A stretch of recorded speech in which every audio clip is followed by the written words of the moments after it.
ओम शांति। आज 3 जुलाई 2026 आज की साकार मुरली के अनमोल मधुर महावाक्य सुनेंगे।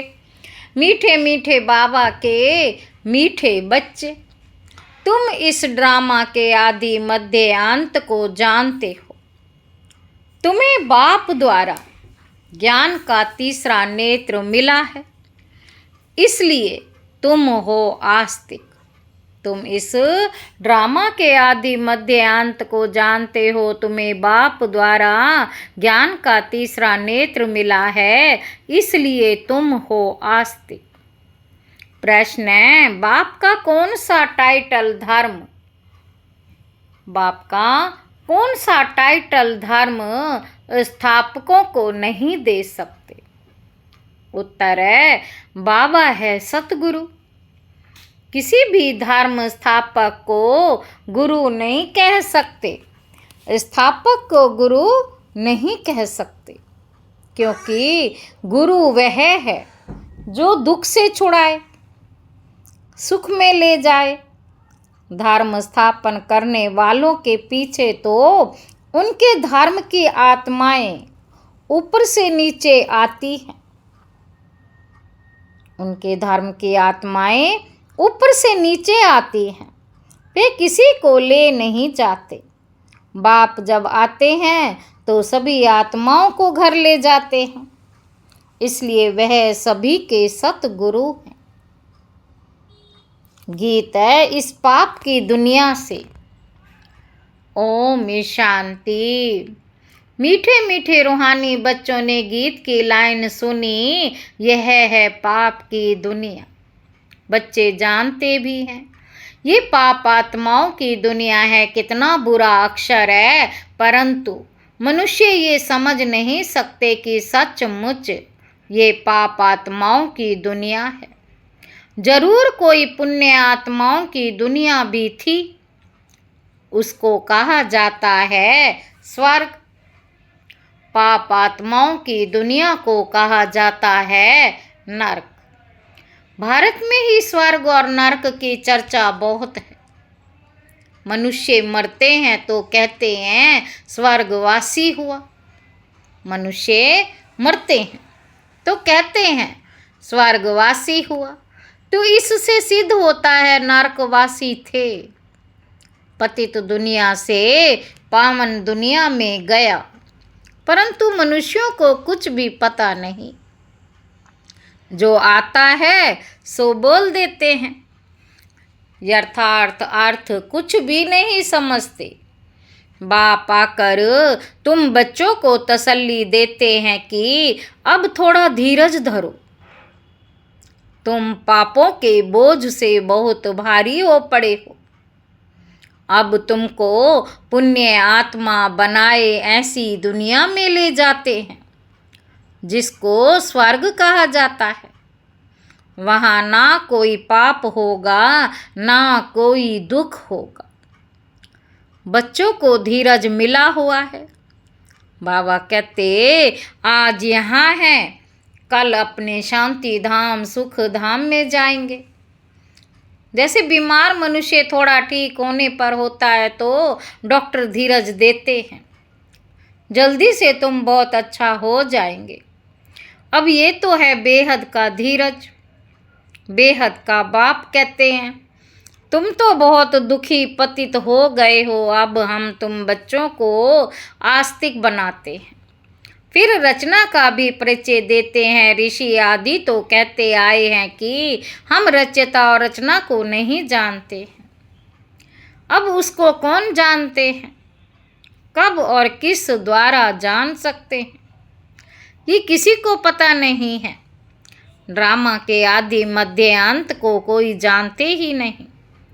बाप कहते हैं मैं संगम युग पर आकर ड्रामा अनुसार तुम बच्चों को पहले पहले आस्तिक बनाता हूँ, फिर तुमको रचना के आदि मध्य अंत का राज सुनाता हूँ, अर्थात तुम्हारा ज्ञान का तीसरा नेत्र खोलता हूँ। तुमको रोशनी मिल गई है। आँखों की रोशनी चली जाती है तो मनुष्य अंधे हो जाते हैं। इस समय मनुष्यों को ज्ञान का तीसरा नेत्र नहीं है। मनुष्य होकर उस बाप और रचना के आदि मध्य अंत को नहीं जानते, तो उनको बुद्धिहीन कहा जाता है। गीत में भी है, एक है अंधे की औलाद अंधे, दूसरे हैं सज्जे। दिखाते हैं महाभारत लड़ाई लगी थी और एक आदि सनातन देवी देवता धर्म की स्थापना हुई थी। बाप ने आत्माओं को आकर राजयोग सिखाया था। सतयुगी स्वराज्य देने के लिए आत्माएं कहती हैं, मैं राजा हूँ, मैं बैरिस्टर हूँ। तुम्हारी आत्मा अब जानती है, तुम्हारी आत्मा अब जानती है, हम विश्व का स्वराज्य पा रहे हैं, विश्व के रचयिता बाप द्वारा। वे किसी का रचयिता है, नई दुनिया का बाप नई सृष्टि रचते हैं, क्रिएटर भी हैं, तो उनमें सारा ज्ञान भी है। सारे वर्ल्ड की हिस्ट्री कोई एक भी नहीं जानते हैं। किसी को ज्ञान का तीसरा नेत्र नहीं है, सिवाय बाप के कोई तीसरा नेत्र दे न सकता। वर्ल्ड की हिस्ट्री, ज्योग्राफी, मूल वतन, सूक्ष्म वतन, स्थूल वतन, ये सब तुम जानते हो। मूल वतन है आत्माओं की सृष्टि। सन्यासी कहते हैं हम ब्रह्मा में लीन हो जाएंगे व ज्योति ज्योत समाएंगे। ऐसा है नहीं। तुम जानते हो ब्रह्म तत्व में जाकर निवास करेंगे, वह शांति धाम घर है। वे कह देते ब्रह्म ही भगवान है, कितना फर्क है। ब्रह्म तो तत्व है, जैसे आकाश तत्व है वैसे ब्रह्म भी तत्व है। जहाँ हम आत्माएं और परमपिता परमात्मा निवास करते हैं, उनको स्वीट होम कहा जाता है। वह है आत्माओं का घर। बच्चों को मालूम पड़ा है ब्रह्म में तत्व में कोई आत्माएं लीन नहीं होती। बच्चों को मालूम पड़ा है ब्रह्म में तत्व में कोई आत्माएं लीन नहीं होती और आत्मा कभी विनाश को प्राप्त नहीं होती। आत्मा अविनाशी, आत्मा अविनाशी है। ये ड्रामा भी बना बनाया अविनाशी है। इस ड्रामा के कितने एक्टर्स हैं। अभी है संगम युग, जबकि सभी एक्टर्स हाजिर हैं। नाटक पूरा होता तो सब एक्टर्स, क्रिएटर आदि सब आकर हाजिर होते हैं। इस समय ये बेहद का ड्रामा भी पूरा होता है, फिर रिपीट होना है। उन हद के नाटकों में चेंज हो सकता है। बाबा कहते ड्रामा पुराना हो जाता, ये तो बेहद का ड्रामा अनादि अविनाशी है। बाप त्रिकालदर्शी त्रिनेत्री बनाते हैं। देवताएं कोई त्रिकालदर्शी नहीं होते, न शूद्र वर्ण वाले त्रिकालदर्शी होते। त्रिकालदर्शी तो सिर्फ तुम ब्राह्मण वर्ण वाले होते। जब तक ब्राह्मण ना बने तब तक तीसरा नेत्र ज्ञान का मिल ना सके। बाबा कहते तुम झाड़ के आदि मध्य अंत को, सभी धर्मों को भी जानते हो। तुम भी मास्टर नॉलेजफुल हो जाते हो, तुम भी मास्टर नॉलेजफुल हो जाते हो। बाप बच्चों को आप समान बनाएंगे ना। ज्ञान का तीसरा नेत्र, ज्ञान का सागर तो एक ही बाप है, जो सभी आत्माओं का बाप है। सभी बच्चों को आस्तिक बनाए त्रिकालदर्शी बनाते हैं। बाबा कहते अब तुम बच्चों को सबको ये कहना है कि शिव बाबा आया है, उनको याद करो। जो आस्तिक बनते हैं वह बाप को अच्छी रीति प्यार करते हैं। वह बाप को अच्छी रीति प्यार करते हैं जो आस्तिक बनते हैं। तुम्हारे ऊपर बाप का भी प्यार है, तुमको स्वर्ग का वर्षा देते हैं। गाया हुआ है कि विनाश काले विपरीत बुद्धि विनशंति और विनाश काले प्रीत बुद्धि विजयंती। गीता में कोई अक्षर सच्चे हैं। श्रीमद् भागवत गीता है सर्वोत्तम शास्त्र। आदि सनातन देवी देवता धर्म का शास्त्र ये भी समझाया है। मुख्य धर्म शास्त्र है ही चार, और जो धर्म वाले मुख्य धर्म शास्त्र हैं 4, और जो धर्म वाले हैं वह आते ही है सिर्फ अपने धर्म की स्थापना करने, राजाई आदि की बात ही नहीं। उनको गुरु भी नहीं कह सकते। गुरु का तो काम ही है वापस ले जाना। इब्राहिम, बुद्ध, क्राइस्ट आदि तो आते हैं, फिर उनके पिछाड़ी उनकी वंशावली भी आती है। गुरु वह है जो दुख से छुड़ाए और सुख में ले जाए। वह तो सिर्फ धर्म स्थापन करने आते हैं। यहाँ तो बहुतों को गुरु कह देते हैं, ब्रह्मा विष्णु शंकर को भी गुरु नहीं कह सकते। एक शिव बाबा ही सर्व का सदगति दाता है। पुकारते भी एक राम को हैं। शिव बाबा को भी राम कहते हैं। बहुत भाषाएं हैं तो नाम भी बहुत रख दिए, असुल नाम है शिव। उनको सोमनाथ भी कहते हैं। सोम रस पिलाया अर्थात ज्ञान धन दिया। बाकी पानी आदि की तो बात ही नहीं। बाबा कहते तुमको सन्मुख नॉलेजफुल ब्लिसफुल बना रहे। बाप तो ज्ञान का सागर है, तुम बच्चों को ज्ञान नदियां बनाते हैं। सागर एक ही होता है, एक सागर से अनेक नदियां निकलती। अभी तुम हो संगम पर। इस समय ये सारी धरती रावण का स्थान है। सिर्फ एक लंका नहीं थी, सारी धरती पर रावण का राज्य है। राम राज्य में बहुत थोड़े मनुष्य होंगे, ये सिर्फ अभी तुम्हारी बुद्धि में है। बाबा ने समझाया है, मैं 3 धर्मों की स्थापना करता हूँ, ब्राह्मण, देवता, क्षत्रिय, फिर वैश्य शूद्र वर्ण में, और सभी आकर अपना अपना धर्म स्थापन करते हैं। अनेक धर्मों का विनाश भी कराते। भारत में त्रिमूर्ति का चित्र भी बनाते हैं, परंतु उसमें शिव का चित्र गुम कर दिया। शिव से ही सिद्ध होता है कि परम पिता परमात्मा शिव ब्रह्मा द्वारा स्थापना, विष्णु द्वारा पालना कराते। उनको करण करावनहार कहा जाता है। खुद भी कर्म करते, तुम बच्चों को भी सिखलाते हैं। कर्म अकर्म विकर्म की गति भी समझाते हैं। रावण राज्य में तुम जो कर्म करते हो वे विकर्म बन जाता है। रावण राज्य में तुम जो कर्म करते हो वे विकर्म बन जाता है। सतयुग में जो कर्म करते हो वे अकर्म बन जाता।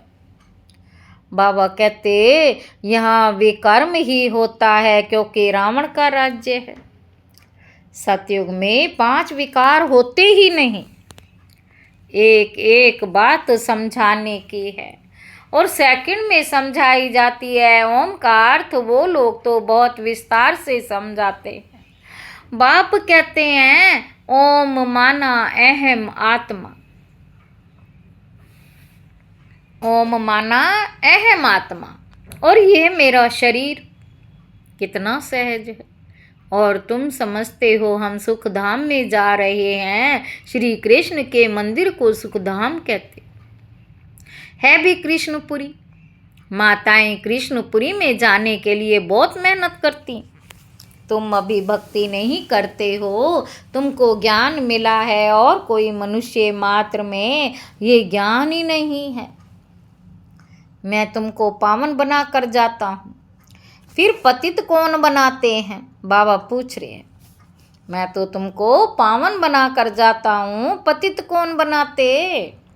ये कोई बता ही नहीं सके। सब मेल अथवा फीमेल भक्तियाँ हैं, सीताएं हैं, सबकी सदगति करने वाला बाप है। सब रावण की जेल में है, ये है ही दुख धाम। बाप तुमको सुख धाम का मालिक बनाते। ऐसे बाप को 5000 वर्ष बाद सिर्फ तुम देखते हो। लक्ष्मी नारायण की आत्मा को अब नॉलेज है। हम छोटेपन में यह कृष्ण, हम छोटेपन में यह कृष्ण है, फिर बड़े बनेंगे, ऐसे शरीर छोड़ेंगे, फिर दूसरा लेंगे और कोई को ये नॉलेज नहीं है। बाप कहते हैं तुम सब पार्वतियाँ हो। शिव बाबा तुमको अमर कथा सुना रहे हैं।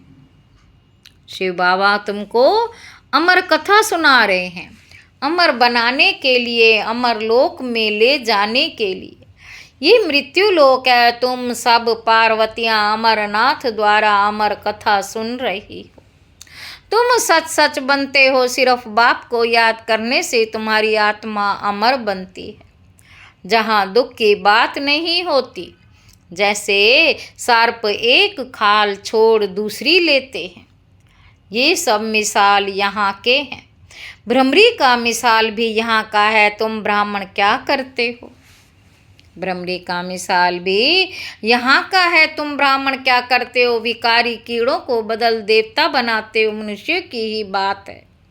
भ्रमरी का तो यह एक दृष्टांत है। तुम ब्राह्मण बच्चे अभी बाप द्वारा अमर कथा सुन रहे हो। बाप द्वारा अमर कथा सुन रहे हो। औरों को बैठ ज्ञान की भूं भूं करते हो, जिससे मनुष्य से देवता स्वर्ग की परी बन जाएंगे। बाकी ऐसे नहीं कि मानसरोवर में डुबकी लगाने से कोई परी बन जाएंगे। ये सब है झूठ। तुम झूठ ही सुनते आए हो। तुम झूठ ही सुनते आए हो। अब बाप ट्रुथ सुनाते हैं। अब बाप कहते हैं अपने को आत्मा समझो। तुम समझते हो निराकार परम पिता परमात्मा इस मुख द्वारा सुना रहे हैं। हम इन कानों द्वारा सुन रहे हैं। आत्म अभिमानी बनना है, फिर परमात्मा भी रियलाइज कराते हैं। मैं कौन हूँ? मैं कौन हूँ? दूसरा कोई आत्म अभिमानी बना ना सके सिवाय बाप के। और कोई कह ना सके कि तुम आत्म अभिमानी बनो। शिव जयंती भी मनाते हैं, परंतु उनकी जयंती कैसे है ये नहीं जानते। बाप ही खुद आकर समझाते हैं। मैं साधारण बूढ़े तन में प्रवेश करता हूँ, नहीं तो ब्रह्मा आएगा कहाँ से?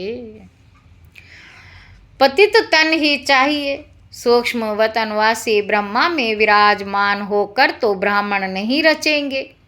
कहते हैं मैं पतित शरीर पतित दुनिया में आता हूँ। गाया हुआ है ब्रह्मा द्वारा स्थापना। फिर जिसकी स्थापना करते हैं, जो ये ज्ञान पाते हैं, वे देवता बन जाते हैं। मनुष्य ब्रह्मा का चित्र देखकर मूंझ जाते हैं। कहते हैं यह तो दादा का चित्र है। प्रजापिता ब्रह्मा तो जरूर यहाँ होगा। सूक्ष्म वतन में कैसे प्रजा रचेंगे?